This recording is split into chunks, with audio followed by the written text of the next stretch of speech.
सर्वसामान्य लोकांची विजय आहे. म्हणजे माझा जरी असला तरी सर्व सामान्य तळागाळातील कार्यकर्ते, सर्वसामान्य तळागाळातील जे मतदार आहेत त्यांचं ते भक्कम आमचा महाशक्तीचं म्हणजे ते अदृश्य शक्ती होती जी सर्वसामान्य कार्यकर्त्यांची होती. त्याच्या माध्यमातून हा विजय आम्ही खेचून आणलेला आहे. ही जी दडपशाही हुकुमशाही या मतदारसंघात चालली होती ती लोकांनी त्याला घरी बसवलं आहे. सर्व पदं आपल्याच घरात आणि जी धनशक्तीची लढाई होती ती जनशक्ती नक्कीच जिंकली आहे आणि येणाऱ्या काळामध्ये कोलगाव जिल्हा परिषद मतदारसंघाचा विकास आम्ही नक्कीच करू. जिल्हा परिषद 80 चळवळी पंचायत समिती गण त्यांची मतमोजणी आपण करणार आहोत. त्यांचे प्रतिनिधी उमेदवार त्यांना विनंती आहे की आपण मतमोजणीच्या टेबलवरती यायचं आहे. 80 चळवळी जिल्हा परिषद आणि 80 चळवळी पंचायत समिती कृपया आपण मतमोजणी हॉलमध्ये प्रवेश करावा. मतमोजणी आपण सुरू करणार आहोत.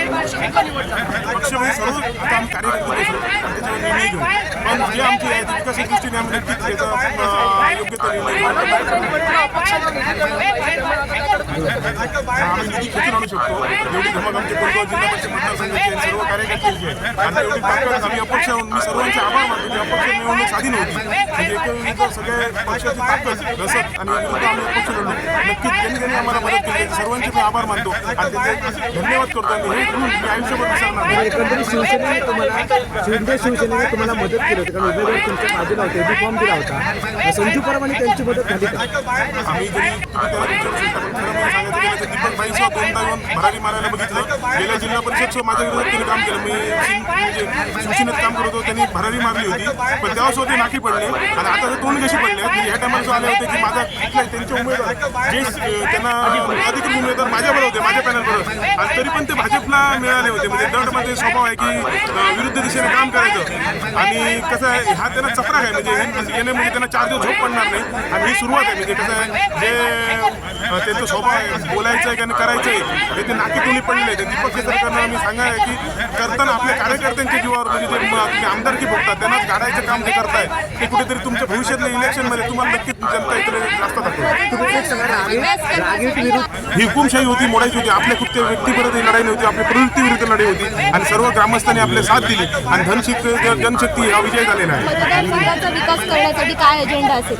नक्कीच आपण सामाजिक आपलं काम चालूच आहे पण भविष्यातील रोजगारच्या दृष्टीने आपले प्रयत्न चालू आहेत आणि त्या दृष्टीने आपली सर्व टीम असतील, कार्यकर्ते असतील, मॅडम असतील, मॅडम निवडून आले आहेत. बाकी सर्व आमचे जे आमच्या पंचायत समिती थोडा मताने जरी मिळाले असेल तरी नक्कीच त्यांना साथ घेऊन आम्ही विकासाचा झेंडा नक्कीच पडतो. विजयाचं श्रेय जे आहे ते कुणाला विजयाचे जे आमचे जे वडील आहेत जे स्वर्गवासी फ्रान्सिस तमाजी सोहा यांनी जे कार्य केलं होतं आणि त्यांना आणि मी ज्यांच्या मार्गदर्शनाने यांनी काम करत आहे रवींद्र चव्हाण साहेबांना दिलं. अदृश्य शक्ती त्या तुमच्या पाठीशी मोठ्या प्रमाणात होती, ती रवींद्र चव्हाणांची होती की मुख्यमंत्र्यांची होती? अदृश्य शक्ती ही सर्व उमेदवार आणि त्यांचे प्रतिनिधी त्यांना विनंती आणि सूचना आहे की मतमोजणीच्या हॉलमध्ये कोणीही दंगा करू नका. कुठल्याही प्रकारचा आवाज किंवा घोषणा देता येणार नाही.